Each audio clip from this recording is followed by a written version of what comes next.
Welcome to EPG Pathshala. I am Dr. Mrinmoy Pramanik. I am teaching comparative Indian language and literature at the University of Calcutta. Today we will discuss Introduction to Translation Studies, and our focus is on module concept of translation in Western and Indian traditions. Translation is, in broader sense, is as old and as common as the human expression in the human civilization. At the age of silence, when human being was not able to communicate with words, but they used to communicate with different gestures, acting, dancing, human being used to translate their mind into different kind of performances. Later on, when the man found words and sound in as their skill, they also started to communicate with the greater community with the process of translation. The story of Babel of the Bible shows how the God brings divisions in the communities of the man, and because of that, the translation appeared as unavoidable medium of communicating. Each civilization holds its own method, practice and culture of translation. Translation is an ever-continuing force in any civilization. Each civilization shows its own pattern of translation, reception of translation and objective of translation. Translation in a community is emerged not only to communicate with the outsiders of the community, but also to communicate with the insiders. Translation as a medium holds records of knowledge of a particular community. Oral tradition is quite often recorded into manuscripts when a community discovered themselves to be written. If a community is solely dependent on the oral tradition, that community also tries to keep their knowledge alive through different modes of translations, through different artistic mediums. In this process of carrying knowledge of a particular community, translation is observed in the method of changing signs and medium. Translation's role as communication is one of the oldest practices in the domain of translation. Ancient travelers used to communicate through different modes of translation. Ancient and medieval civilization of India and Arab found translation as a mode of transferring knowledge from one civilization to another. Indian ancient text Panchatantra was received by Persians and it was translated into Persian, and from that Europe came to know about this ancient Indian text. The cultural connections between Arab world and India also has a friendly exchange of literature through translation. Not only the unavoidable or natural mode of communicative translation, but also the literary translation has its age-old history among the civilizations. India and the West both has very old tradition of literary translation, and these two civilizations came to encounter with each other since the very beginning of European colonialism in India. Both the civilizations came to know about each other's patterns of translating during the time of colonization. It is needless to mention that these two civilizations observes very distinct culture of receiving translation, very distinct method of doing translation, and very distinct way of commenting on translation. The basic difference between the notions of translation into these two civilizations is in Indian translation is received in its multiplicity, whereas in West or in Europe translation is received in very particular mode of literary communication, which will be explored later in this module. But it is also has to be observed that the scientific study of translation is not begun in India but in West. Scientific study of Indian translation is something which is yet to get adequate attention. Colonial experiences and post-colonial studies insisted for the scientific study of Indian translation, as translation carries history of culture and civilization, and translation also used as a tool of colonial domination in India. translation as an area of study is very much significant in India because of colonial rule and colonizers' use of translation for different purposes. But still, Indian scholarship is much ignorant towards defining translation. Though the definitions of translation already are there in different Indian ancient and medieval texts. To find the notion of translation, a community already is having is to find the history of translation itself and history of the community, where different thoughts, ideas and cultural communication or cross connection happens in language. As this module does not deal with history of translation or not deals with translation in history, we briefly will discuss different definitions and notions of translation found in Western and Indian culture in different texts, times and on the notes of the thinkers. Here we also will discuss on the definition which is introduced by different translation theorists. Let us talk very few words about the introduction of translation studies as a discipline. Translation studies as a discipline deals with translation as a method, as a production and as a phenomena. To understand the definition or notion of translation, I believe it is important to understand first the discipline, because the discipline offers scientific study of translation, and scholars and theorists engaged with the discipline shape the definition of translation which is found in particular culture and history of language and community. It is not the case that the proper definition of translation is found only when the discipline is emerged, but the discipline helps to assimilate, organize and historically placed the definitions of the translation. It is only the discipline which popularize few definitions of translation according to the requirement. I would specifically consider the discipline's interference in the discourse of translation, as it finds the definitions and notions on translation from the dark alleys of the history and culture. Emergence of discipline of translation studies in the West is also historically significant in India, because this information insists Indian academics to introduce it, and since the time Indian scholars started to practice translation studies as a paper in literature department or introduced it as an independent discipline, gradually the study of translation increased and Indian scholars started to look into history to find the notions of translation already is there in Indian culture.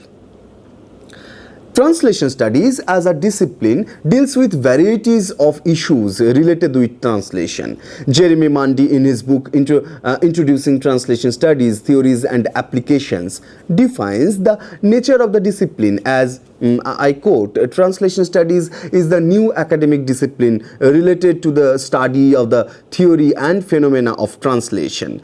By its nature, it is multilingual and also interdisciplinary, encompassing languages, linguistics, communication studies, philosophy, and a range of types of cultural studies. I unquote. The key term translation studies is popularized by the Dutch-based US scholar James S. Holmes in his paper published in 1972. Holmes wrote translation studies is concerned with, I quote, the complex of problems clustered around the phenomena of translating and translations, unquote. Translation studies as a discipline since 1990s has been expanding its scope. It includes the study of not only literary translation but also offers training to the translators, deals with adaptation, filmic translation, legal translation, translation of non-literary documents, studying history and translation, sociology and translation, aesthetics and translation, gender and translation, globalization and translation, comparative literature and translation, and cultural studies and translation, etc. Now, let us talk about the idea of translation which emerged from the Western languages or emerged by the Western scholars. Before beginning this discussion, I would like to quote Eugene Nida about the whole issue of definition of translation.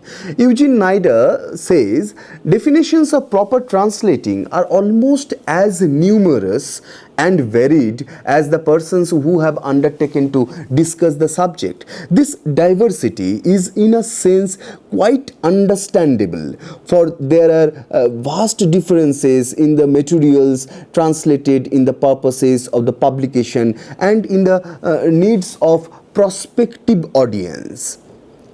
There are quite good number of anthologies which trace the history of growth and development of Western translation theories, and also traces the history of translation practices. Few among those collections are worth to know for the beginners for further study. One is T.R. Steiner's Anthology of English Translation Theory, readings from 1650 to 1800, which was published in 1975.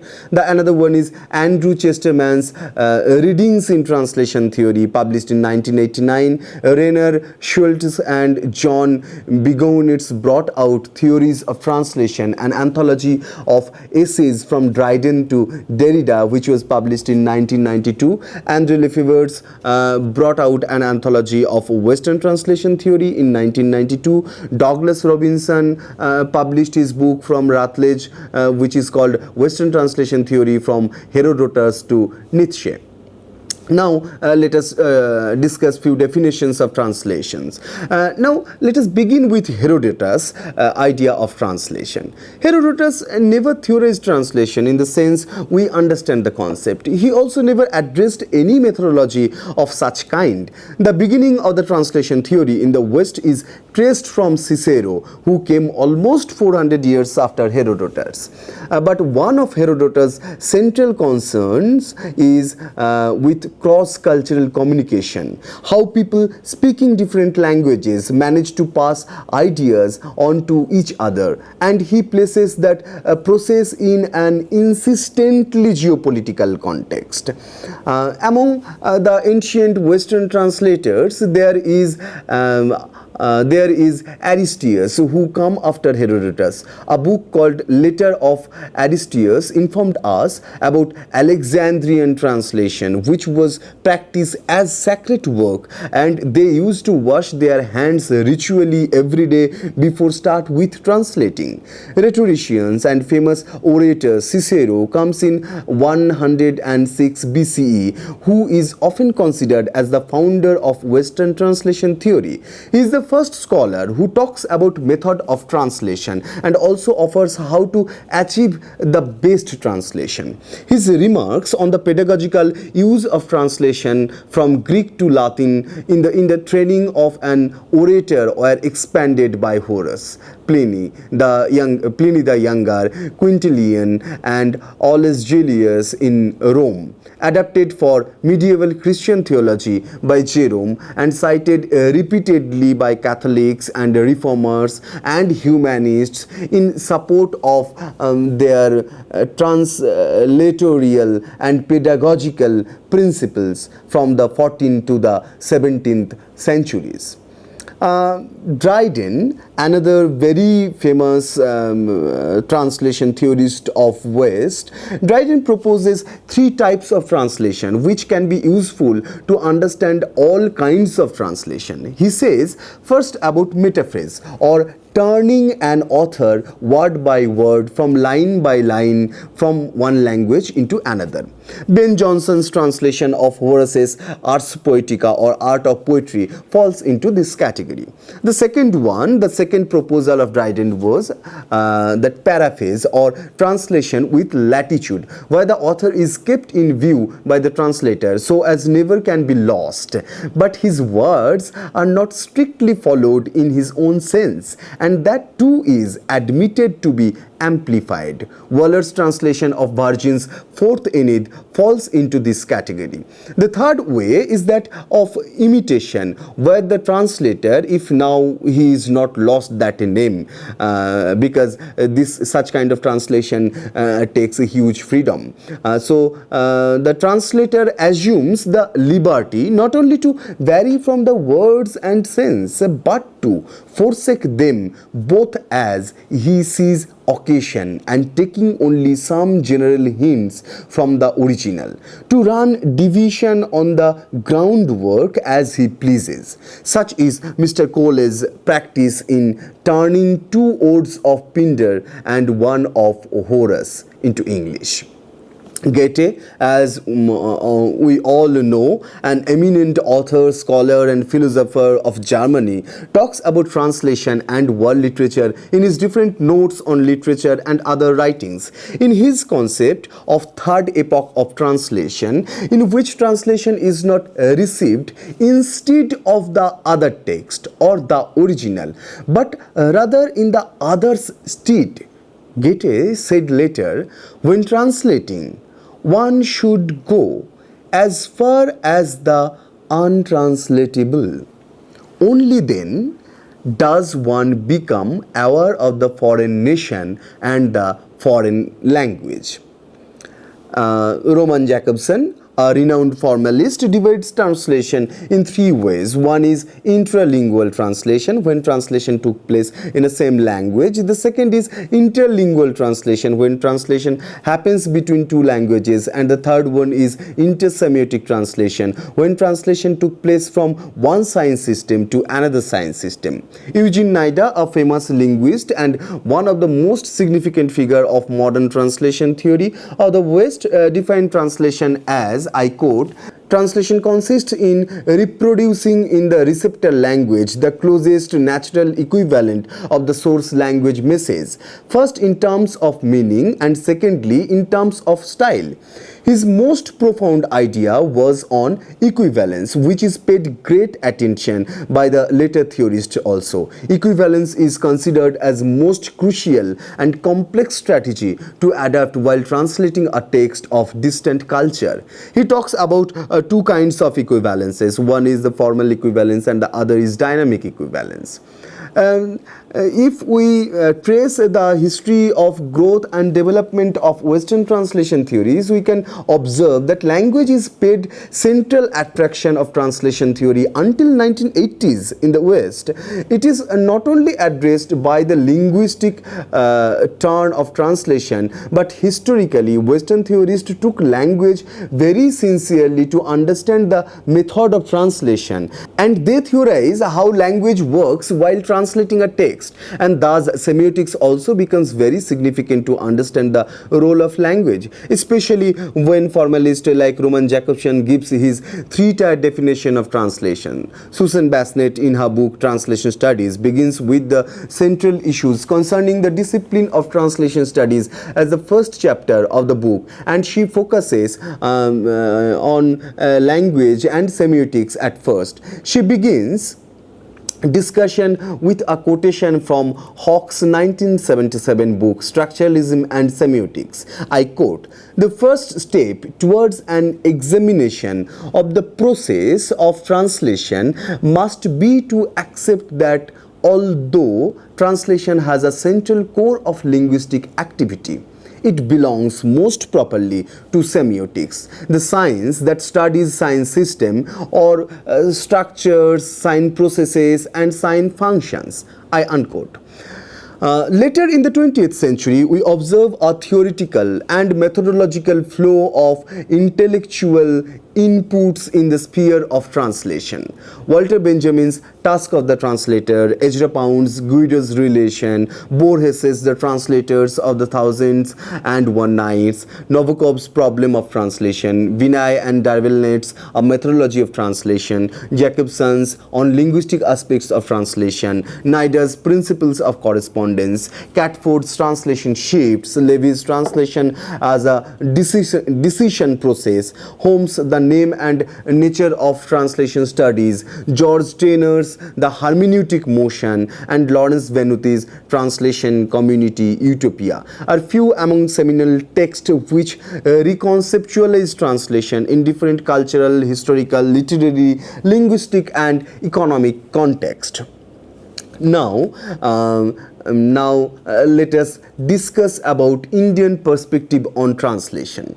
As I told earlier, the translation in India has received in quite broader way, while in West, early theorists were quite serious about the issue of faithfulness. In India, translation was received in broader spectrum with its all possible varieties. But unlike Europe, Indian translation is theorized, or any anthology has been published tracing the growth and development and nature of Indian translation.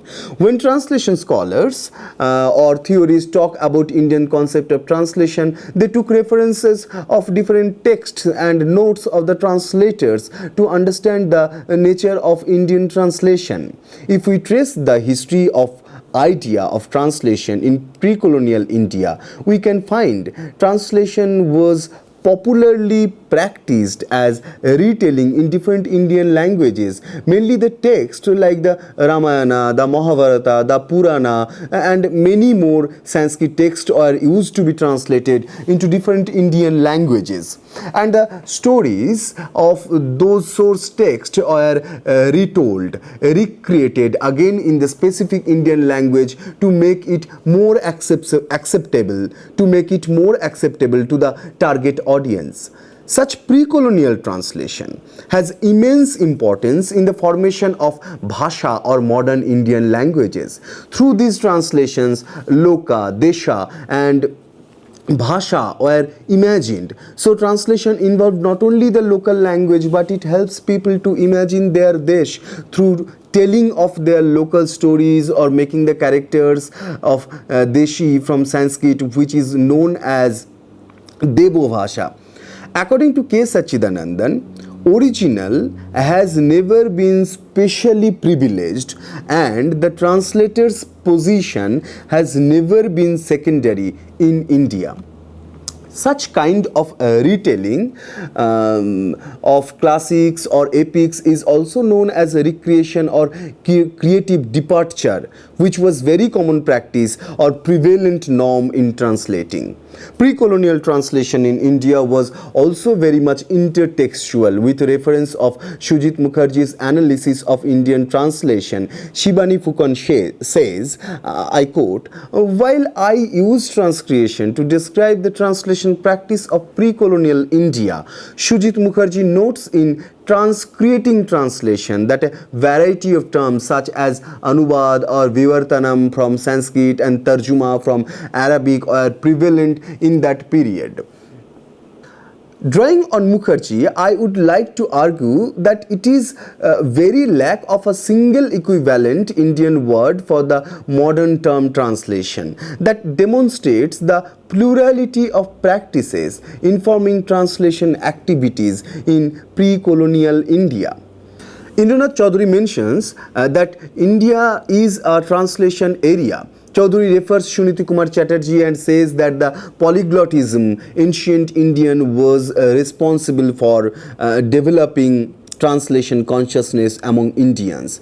Vatsyana's phrase loko pichanuvad, which means translatability, explains the historical length of existence of India's translating consciousness. While piecing together what has been said about translation in different texts, one can realize that in Indian context the term for translation is anuvad, a repetition of what is enjoined by a Vedic text with a different wording.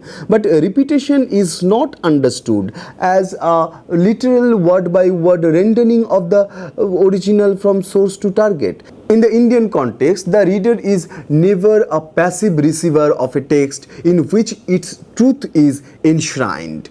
Chaudhary also mentions that besides the notion of repetition, Vidhi Vihita Sanu Vachanuvadaha, Gopatha Brahmana reflects on the doctrine of purposefulness of translation or Saprajanam Anuvadaha.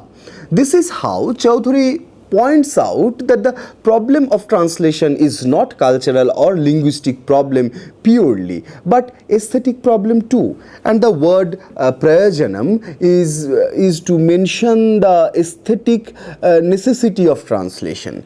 Ancient Indian translation theorists are very much concerned about the aesthetic of translated text. Jaiminiana assures that the revelation of meaning is translation, which in Sanskrit calls Jatasya Katha Namanuvadaha. Kayat and Tolkappir talks about Pramanantar, the contextual meaning, which means when transferred translation becomes a reality.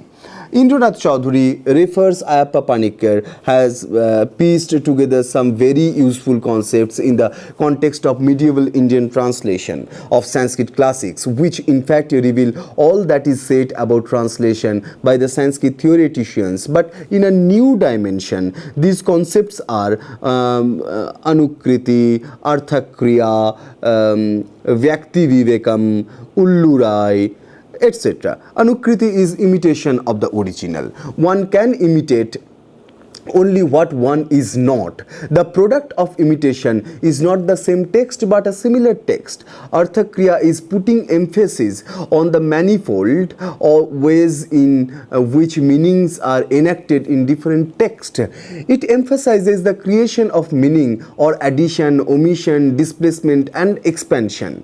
Vyakti Vivekam is rendering of the meaning inferred by the reader or invoking interpretation based on anumana or interference potential of a given passage. Ullurai is a Dravidian term, primarily means the inner space, not the heard melody, but the one unheard or the speech within in a literary text. This is the vital layer. During colonial era, we find translation is being used for very political purpose. One side, it helps to build contacts between the East and the West through the translation of the Orientalist, and the other side, it shows how cultural hierarchy and imperial rules was paced with the hegemony of translation done by the British institution in India.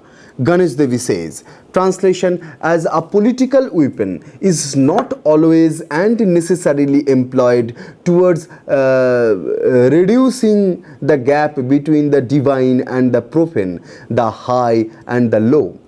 In recent years, translation theories like Shujit Mukherjee, Ganesh Devi, Harish Trivedi, Uday Narayan Singh, Tejaswini Niranjana produced masterpieces on Indian translation of colonial and post-colonial era. Now let us conclude our whole discussion. This discussion on Eastern and Western ideas of translation introduces very brief and basic understanding about translation. But translation studies as a discipline has been enriched very much, and it involves so many unexplored areas of mapping. So every day we are experiencing new definitions, new methodologies, new ideas and new practices of translation. These new explorations are introducing more complex issues involved in the work of translation. The cultural turn and post-colonial approaches in translation studies is not only opening new concepts and ideas of Western translation, but Indian theoretical practices has also been adapted. All these theories to explore variety of Indian translation. Now let me summarize the whole discussion. First, we just introduced the idea of discussing translation in Western and Indian context. Then we talked about the translation studies as a discipline, how translation studies as a discipline has been emerged, and what is the third area of translation studies, how translation studies become more complex, and how translation studies becomes interdisciplinary interdisciplinary discipline. Actually, the interdisciplinary nature of translation studies comes from the interdisciplinary nature of translation itself, because translation involves so many areas of studies. It reflects the history, the culture, the languages, the identity, and so many other issues within it. And then we discussed the Western definitions of translation. We started with Herodotus, and we talked about Artesius, we talked about Dryden, Goethe, Roman Jacobson, Eugene Nida, and we talked about the language issues, which was one